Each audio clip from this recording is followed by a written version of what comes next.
ಮಂಡ್ಯ ಲೋಕಸಭೆ ticket ಯಾರಿಗೆ? By election ವೇಳೆ ಜೆಡಿಎಸ್ಗೆ ಕ್ಷೇತ್ರವನ್ನ ಬಿಟ್ಟುಕೊಡಲಾಗಿತ್ತು. ಈಗ ಟಿಕೆಟ್ಗಾಗಿ ಕಾಂಗ್ರೆಸ್ ಕೂಡ ಪೈಪೋಟಿಯನ್ನ ಒಡ್ತಾ ಇರುವಂತದ್ದು. ಸೊ ಹೀಗಾಗಿ ಇದು ಕಾಂಗ್ರೆಸ್ಗೂ ಜೆಡಿಎಸ್ಗೂ ಅನ್ನುವ ಪ್ರಶ್ನೆ ಎದ್ದಿದೆ. ಆದ್ರೆ ಈಗ ಆಲ್ರೆಡಿ ಜೆಡಿಎಸ್ ನಾಯಕರು ಸಾರಾ ಸಗಟಾಗಿ ತಳ್ಳಿ ಹಾಕಿದ್ದಾರೆ. ಯಾವುದೇ ಕಾರಣಕ್ಕೂ ಈ ಕ್ಷೇತ್ರವನ್ನ ನಾವು ಬಿಟ್ಕೊಡೋದಿಲ್ಲ ಅನ್ನುವ ವಿಚಾರಕ್ಕೆ ಸಂಬಂಧಪಟ್ಟಂತೆ ಟಿಕೆಟ್ ಆಕಾಂಕ್ಷಿಯಾಗಿದ್ದಾರೆ ದಿವಂಗತ ಅಂಬರೀಶ್ ಅವರ ಪತ್ನಿ ಸುಮಲತಾ ಅಂಬರೀಶ್ ಅವರು. ಸೊ ಹೀಗಾಗಿ ಅವರು ಕೂಡ ಸ್ಪರ್ಧೆಯನ್ನ ಮಾಡೋದಕ್ಕೆ ಮುಂದಾಗಿರುವಂತದ್ದು.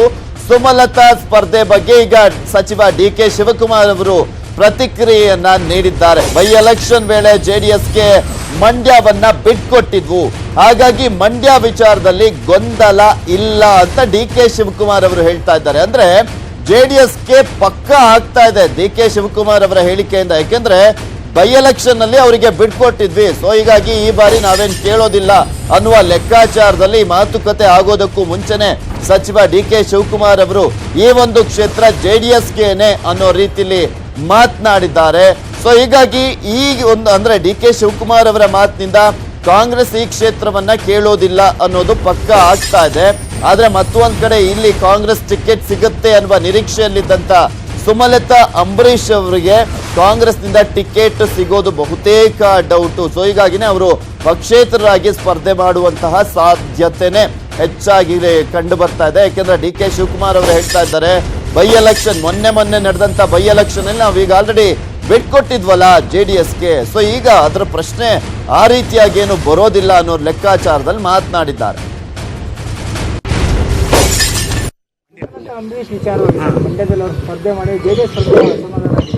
ಎಲ್ಲ ಸುಳ್ಳು ಏನಿಲ್ಲ. ನಾವೀಗಾಗಲೇ ಮಂಡ್ಯ ಸೀಟ್ ವಿಚಾರದಲ್ಲಿ ಈಗಾಗಲೇ ಹಿಂದೆನೇ ಬೈ ಎಲೆಕ್ಷನ್ ನಡೀತು. ಬೈ ಎಲೆಕ್ಷನ್ ಅಲ್ಲಿ ಏನು ನಮ್ಮ ಉದ್ದೇಶ ಇತ್ತು ಆ ಉದ್ದೇಶವನ್ನು ಈಗಾಗಲೇ ನಾವು ತಿಳಿಸಿದ್ದೇವೆ.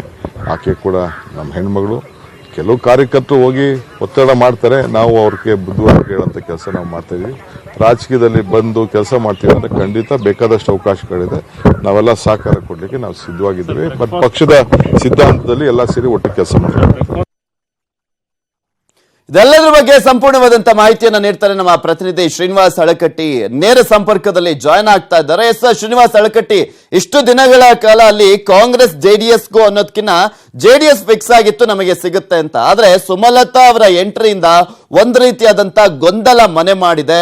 ಸೊ ಯಾವ ರೀತಿಯಾಗಿ ಮಂಡ್ಯ ವಿಚಾರ ಅಲ್ಲಿ ಒಂದ್ ರೀತಿಯಾದಂತ ಗೊಂದಲಕ್ಕೆ ಎಡೆ ಮಾಡಿಕೊಟ್ಟಿದೆ ಅಂತ?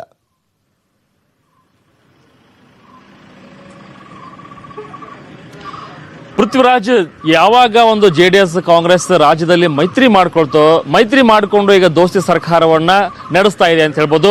ಇದೇ ಒಂದು ಸಂದರ್ಭದಲ್ಲಿ ಲೋಕಸಭೆ ಚುನಾವಣೆಯಲ್ಲೂ ಕೂಡ ನಾವು ಮೈತ್ರಿಯಲ್ಲೇ ಒಂದು ಚುನಾವಣೆಯನ್ನ ಫೇಸ್ ಮಾಡೋಣ ಅಂತಕ್ಕಂಥ ಒಂದು ತೀರ್ಮಾನಕ್ಕೆ ಕಾಂಗ್ರೆಸ್ ಮುಖಂಡರು ಮತ್ತು ಜೆಡಿಎಸ್ ಮುಖಂಡರು ಬಂದಿದ್ರು.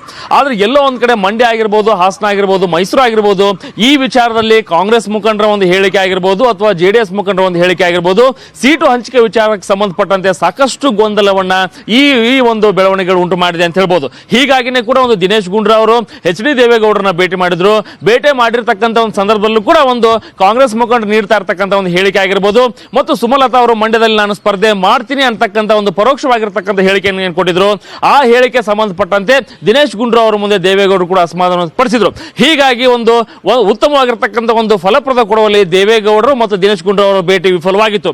ಅಂತಿಮವಾಗಿ ಇವತ್ತು ಎಚ್.ಡಿ. ರೇವಣ್ಣ ಅಂದ್ರೆ ಜೆಡಿಎಸ್ ನ ಒಂದು ಮುಖಂಡರಾಗಿರ್ತಕ್ಕಂಥ ಮತ್ತು ಸಚಿವರಾಗಿರ್ತಕ್ಕಂಥ ಎಚ್.ಡಿ. ರೇವಣ್ಣ ಹಾಗೂ ಇತರೆ ಒಂದು ಜೆಡಿಎಸ್ ಮುಖಂಡರು ಹಾಗೂ ಕಾಂಗ್ರೆಸ್ ವತಿಯಿಂದ ಡಿ.ಸಿ.ಎಂ. ಜಿ. ಪರಮೇಶ್ವರ್ ಹಾಗೂ ಪಕ್ಷದ ಒಂದು ಅಧ್ಯಕ್ಷ ದಿನೇಶ್ ಗುಂಡೂರಾವ್ ಇವರೆಲ್ಲರೂ ಸೇರಿ ಕುಮಾರಕೃಪಾ ಗೆಸ್ಟ್ ಹೌಸ್ ಅಲ್ಲಿ ಸೀಟು ಹಂಚಿಕೆ ವಿಚಾರ ಸಂಬಂಧಪಟ್ಟಂತೆ ಒಂದು ಸಭೆಯನ್ನ ಮಾಡ್ತಾ ಇದ್ದಾರೆ ಅಂತಕ್ಕಂಥದ್ದು. ಪ್ರಮುಖವಾಗಿ ಎಚ್.ಡಿ. ರೇವಣ್ಣ ಅವರ ವಿಚಾರ ಅಂದ್ರೆ ಹಾಸನದಲ್ಲಿ ಯಾರೇ ಸ್ಪರ್ಧೆ ಮಾಡಲಿ ಅದು ಜೆಡಿಎಸ್ ಗೆ ಬಿಟ್ಕೊಡ್ಬೇಕು.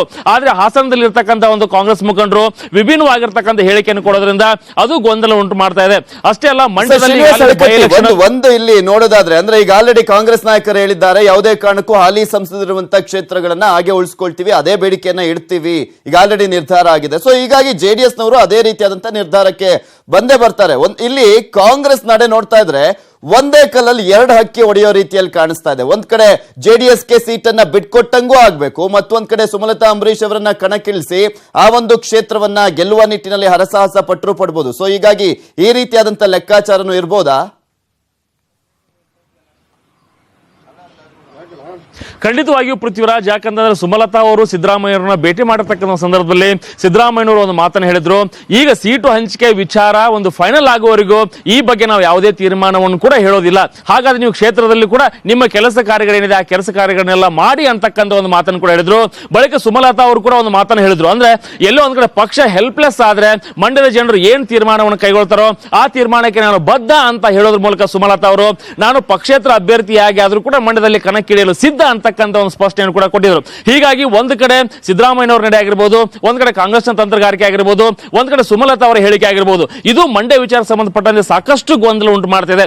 ಈ ಗೊಂದಲದಿಂದಾಗಿನೇ ಒಂದು ಜೆಡಿಎಸ್ ಮುಖಂಡರು ಆತಂಕಕ್ಕೊಳಗಾಗಿದ್ದಾರೆ. ಹೀಗಾಗಿನೇ ಕೂಡ ಇವತ್ತು ಕಾಂಗ್ರೆಸ್ ಮುಖಂಡರ ಜೊತೆಗೆ ಎಚ್ ಡಿ ರೇವಣ್ಣವರು ಸಭೆ ಮಾಡಿ ಮಂಡ್ಯದ ವಿಚಾರ ಬಗ್ಗೆ ಒಂದು ಅಂತಿಮವಾಗಿರ್ತಕ್ಕಂಥ ತೀರ್ಮಾನವನ್ನು ಕೈಗೊಳ್ಳಿ, ಇಲ್ಲೇ ಹೋದ್ರೆ ಮೈತ್ರಿ ಮುರಿದು ಬೀಳ್ತಕ್ಕಂಥ ಸಾಧ್ಯತೆ ಇದೆ ಅಂತಕ್ಕಂಥ ಒಂದು ಎಚ್ಚರಿಕೆಯನ್ನು ಕೂಡ ರೇವಣ್ಣವರು ಕೊಡಬಹುದು. ಹೀಗಾಗಿ ಇವತ್ತಿನ ಒಂದು ಸಭೆಯಲ್ಲಿ ಈ ಮಂಡ್ಯದಲ್ಲಿ ಸುಮಲತಾ ಅವರು ಸ್ಪರ್ಧೆ ಮಾಡ್ಬೇಕಾ ಅಥವಾ ಜೆಡಿಎಸ್ ಗೆ ಬೈ ಎಲೆಕ್ಷನ್ ಅಲ್ಲಿ ಬಿಟ್ಟು ಕೊಟ್ಟಿದ್ವಿ, ಹೀಗಾಗಿ ಈ ಬಾರಿನೂ ಕೂಡ ಜೆಡಿಎಸ್ ಗೆ ಬಿಟ್ಟು ಕೊಡ್ಬೇಕಾ ಅನ್ನೋದ್ರ ಬಗ್ಗೆ ಕೂಡ ಏನ್ ಗೊಂದಲ ಇದೆ, ಆ ಗೊಂದಲಕ್ಕೆ ತೆರೆ ಬೀಳ್ತಕ್ಕಂಥ ಪ್ರಯತ್ನವನ್ನ ಈ ಸಭೆ ಮಾಡುತ್ತೆ ಅಂತ ಹೇಳ್ಬೋದು. Okay, thank you Srinivas Halakatti ನಿಮ್ಮೆಲ್ಲ ಡೀಟೇಲ್ಸ್ಗಾಗಿ.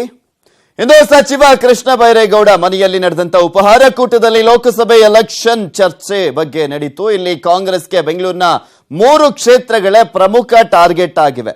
ಜೆಡಿಎಸ್ ಜೊತೆ ಸೀಟು ಹಂಚಿಕೆ ವಿಚಾರದ ಬಗ್ಗೆ ಕೂಡ ಚರ್ಚೆ ನಡೆದಿದೆ. ಬೆಂಗಳೂರು ದಕ್ಷಿಣ ಕ್ಷೇತ್ರಕ್ಕೆ ಪ್ರಿಯಾ ಕೃಷ್ಣ ಅವರನ್ನ ಕಣಕ್ಕಿಳಿಸುವ ಬಗ್ಗೆ ಚರ್ಚೆ ನಡೆದಿದೆ ಅಂತ ಹೇಳಲಾಗ್ತಾ ಇದೆ. ಜೆಡಿಎಸ್ ಸಪೋರ್ಟ್ ಸಿಕ್ಕರೆ ಗೆಲುವು ನಿಶ್ಚಿತ ಅನ್ನೋ ಬಗ್ಗೆ ಚರ್ಚೆಯನ್ನ ನಡೆಸಲಾಗಿದೆ. ಇನ್ನು ಬೆಂಗಳೂರು ದಕ್ಷಿಣದಲ್ಲಿ ಬಿಜೆಪಿಯಿಂದ ತೇಜಸ್ವಿನಿ ಅನಂತಕುಮಾರ್ ಅವರು ಕಣಕ್ಕಿಳಿದ್ರೆ ಪ್ರಿಯಾ ಕೃಷ್ಣ ಎದುರಾಳಿಯಾಗುವುದು ಫಿಕ್ಸ್ ಅಂತೆ. ಆದ್ರೆ ತೇಜಸ್ವಿನಿ ಅನಂತಕುಮಾರ್ ಅವರು ಏನಾದ್ರೂ ಕಣಕ್ಕೆ ಇಳಿಲಿಲ್ಲ ಅಂದಾದ್ರೆ ಅಲ್ಲಿ ರಾಮಲಿಂಗಾರೆಡ್ಡಿ ಅವರನ್ನ ಕಣಕ್ಕಿಳಿಸೋ ಬಗ್ಗೆ ಚರ್ಚೆಯನ್ನ ನಡೆಸಲಾಗ್ತಾ ಇದೆ ಅನ್ನೋದ್ರ ಬಗ್ಗೆ ಮಾಹಿತಿ ಲಭ್ಯವಾಗಿದೆ. ತೇಜಸ್ವಿನಿ ಅಖಾಡಕ್ಕೆ ಇಳಿದ್ರೆ ನಾನು ಸ್ಪರ್ಧಿಸಲ್ಲ ಎಂದಿದ್ದಾರಂತೆ ರಾಮಲಿಂಗಾರೆಡ್ಡಿ ಅವರು.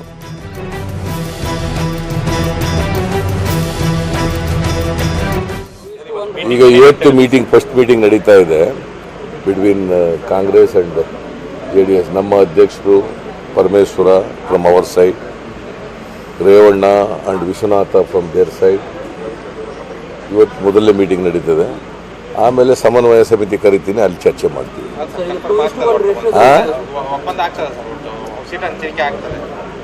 ಒಪ್ಪಂದ ಆಗುತ್ತೆ ಅಂತ ಆಶಾಭಾವನೆ ಇದೆ. ಯಾವ ರೇಷನ್ ಇಲ್ಲ, ಗೆಲ್ಲೋದು ಯಾವ ಕ್ಷೇತ್ರದಲ್ಲಿ ಯಾರು ಗೆಲ್ತಾರೆ ಅನ್ನೋದು ಮುಖ್ಯ.